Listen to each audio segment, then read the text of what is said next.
There are plenty of opportunities for research out there in the universe, from mysterious questions we are yet to answer to incredible discoveries we didn't know were out there at all.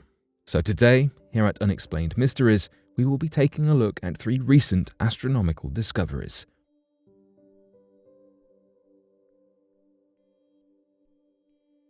Mysterious source of high-energy cosmic radiation. One puzzle we have been pondering for more than a century now is that of high-energy cosmic rays. What exactly are they? Where do they come from? And what makes them so difficult to research and understand?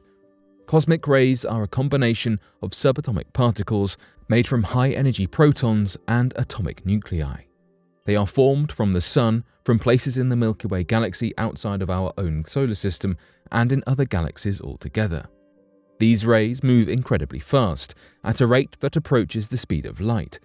It is a frequent occurrence for cosmic rays to hit our upper atmosphere, but we still cannot determine precisely where they come from.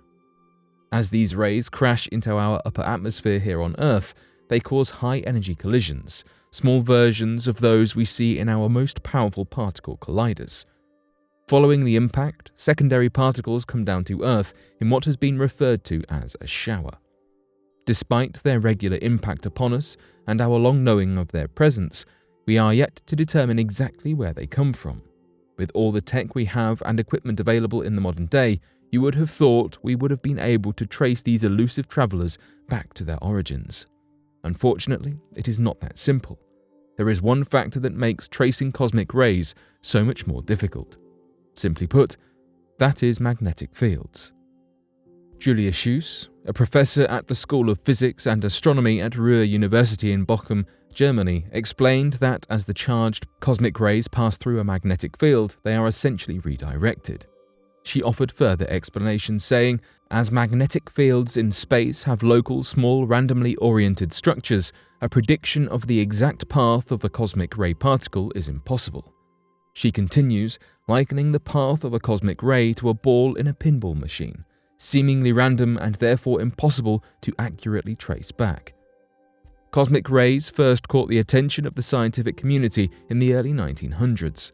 Up until that point, a consistent range of energies of particles were known, and then these incredibly high energy rays, throwing all previous figures into tiny proportions, were discovered. This was a truly tremendous discovery. Even today, now that we know the universe accelerates particles to these incredibly high energies, we are no closer to understanding precisely how this is done. Schu's most recent paper looks at how the modern technology we have access to today could help us to figure out the origins of these cosmic rays, solving the riddle of the century.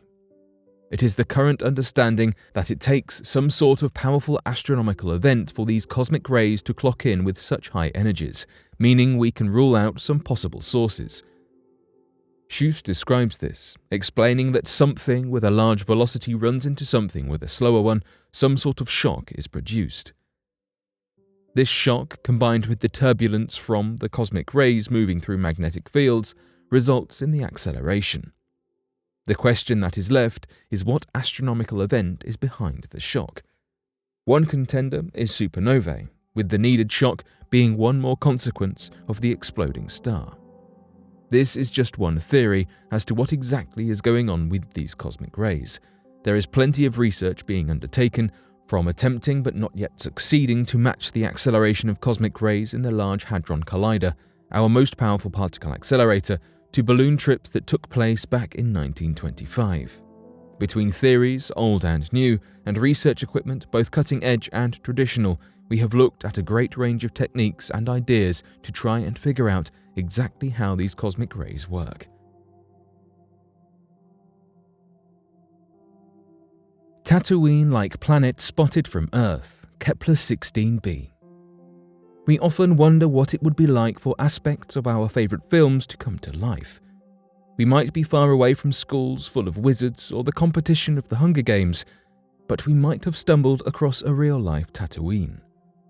Whilst it is an incredible claim to have allegedly found a setting from such a huge sci-fi franchise, the home of Luke Skywalker might not be all too different than Kepler-16b. Much like Tatooine, if you were to stand on the surface of Kepler-16b, there would be two sunsets taking place. Kepler-16b is an uncommon, rare exoplanet. It orbits two stars at once, with these two stars also orbiting one another. This is what is known as a binary star system and is the same explanation given to the two sunsets on Tatooine in Star Wars.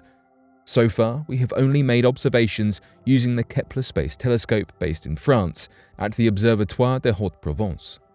The telescope clocking in at 193 centimeters was used and the team of astronomers applied the radial velocity method, allowing for the planet to be detected within the already known system. The radial velocity method involved observing the change in the velocity of a star as the planet orbits around it. When this dips, it is assumed something has passed by, hopefully, and it was in this case, an exoplanet. It is a significant detail that Kepler-16b was discovered using this method. It is a reminder and proof that we do not need to send expensive, extravagant spacecrafts off in order to gain valuable information and make significant advancements.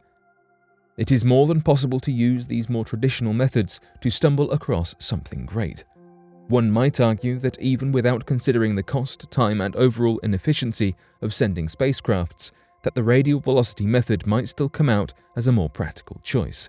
This method is typically more sensitive to and easily impacted by the other planets in a system, signaling to us where additional bodies we might not have considered might be. It also clues us in on the mass of a planet, providing measurements of what may be considered a planet's most fundamental property. Having demonstrated the success and effectiveness of using radial velocity on Kepler-16b, the team, based in the University of Birmingham, plans to conduct future research, continuing to search for circumbinary planets relying on the radial velocity method. The hope is that this can help to uncover a little more about how planets are formed. There isn't lots of information on hand regarding the formation of planets within circumbinary systems. Typically, planets are thought to be formed within the dust and gas surrounding young stars, an environment known as a protoplanetary disk, though we are not sure if this process is even possible within a circumbinary system. With there being two stars, this could interfere with the process as we know it. There is plenty of research for us to continue exploring, with new methods, new questions, and new objects of interest. We will never be finished exploring beyond our skies. A supernova could light up the Milky Way at any time. Perhaps the last time we had a close star to us explode was in the February of 1987. Its explosion was monumental, driving forth advancements in astrophysics and breaking the media worldwide. For us here on Earth, we saw a sudden bright light in the sky. Now, we have reason to believe that another supernova could follow suit sometime in the not-too-distant future. Researchers can assess the likelihood of this occurring from the neutrinos coming from the supernova. Masayuki Nakahata and Keiko Hirata spotted the evidence of this happening thanks to the Kamiokande 2 detector at the Kamioka Underground Observatory near Hida, Japan. The pair were the first to spot these fundamental particles coming from anywhere outside of our own solar system. Nakahata, who is now a physicist at the University of Tokyo, is the head of the world's largest neutrino experiment of its kind, known as Super Kamiokande.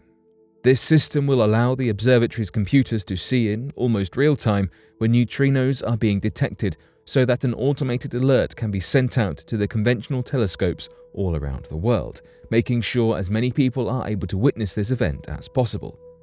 Alec Habig, an astrophysicist at the University of Minnesota, Duluth, said, "It's going to give everyone the willies. By giving astronomers worldwide the advanced notice, everyone can be ready to catch this event.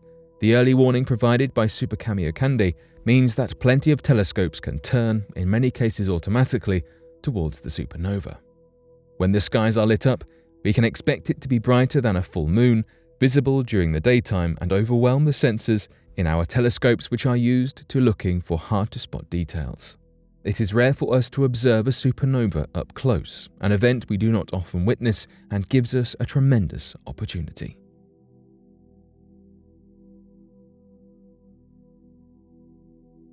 But what do you make of these recent discoveries? Be sure to let us know your thoughts in the comment section below and help us by growing this community while working to solve these unexplained mysteries. Thank you for watching, and don't forget to subscribe for more videos.